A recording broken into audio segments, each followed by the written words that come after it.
for us. And we're starting out with let's talk about Gran Torino. Gran Torino is a very enjoyable movie. Everybody knows it's a Clint Eastwood thing. It actually is best looked upon as a comedy for most of it. I'm not sure that Clint looked at himself that way. He is playing the worst person in the world, the same way that me and Marley is the worst dog in the world. He is playing the most vicious, bigoted, curling, and it's absolutely a delight to watch him curling his lips and insulting everybody, which is what he does constantly. And he's always been good at that, but he's sensational at it. And since he knows, as an actor, that he's going to be sensationally redeemed in a very implausible ending, he can have fun being just as rotten as he can be to these neighbors. It's a really Hollywood movie. The plot can be told in 2 sentences.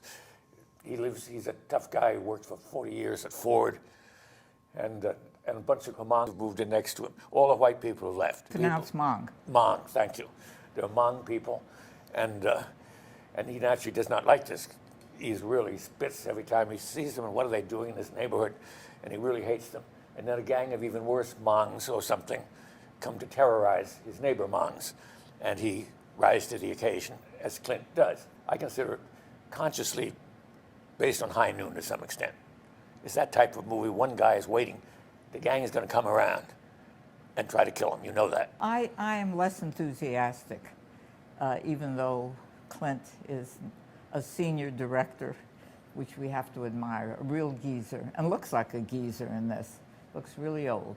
Nobody ever thinks in any Clint Eastwood movie that the law has any relation to them. No one ever calls the police, ever.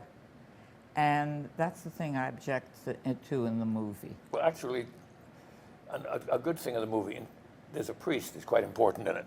And instead of having the usual benign Spencer Tracy. Looks like a very, very, very, very young Irish priest, of the kind that used to be in Bing Crosby type movies. Exactly. Yes. He's rosy-cheeked and he's very young. The young girl, the daughter, who is very cute and calls him Walt and Wally, is very good. But the theory that he is a terrific director of actors, I think he was just interested in playing his part. And I'm not so sure that he was interested in doing an acting class for these other actors. It is a picture that was shot in like 27 days or 29 days, and it's been reported that they only took 1 take. It looks like it. But that's not why people go to Clint Eastwood movies. They go to see Clint be a guy that solves the problems of the little people. It's the right length for a movie. Clint does not go aboard and make 3-hour movies because he's an A-list director. The ending is a surprise. It's a surprise for a Clint Eastwood film. The script, as you undoubtedly have read, was written by a guy who'd never written a word before. You can tell. I think it's a very good script, actually. I have also one serious objection. I really am tired of hearing people use the language, the bigoted language. I thought we'd gotten past that. It's not since Archie Bunker and All in the Family have we heard language like that about people who, Dago, Kike, Gook, Slope, all of that. But that's to show he's a really bad guy. Okay.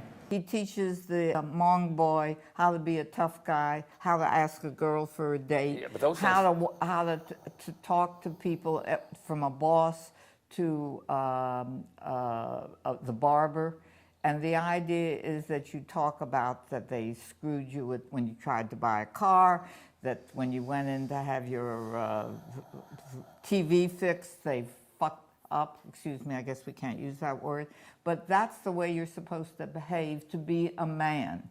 And this is Clint Eastwood's lesson in how to be a man, an American male, period. No, I disagree. And that's his message, Loren. I disagree with what Marcia said.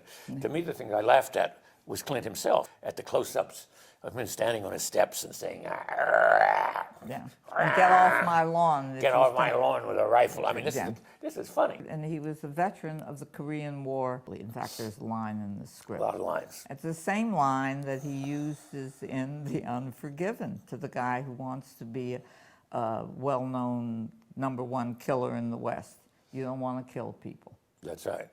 No, the line in this movie is, the little boy says, "What's it like to kill people?" And Clint says, "You don't want to know." No, that's the reason the movie was made. Clint, in his late 70s, now wants to send a message, I think. Anyway, see it. I mean, it's Clint.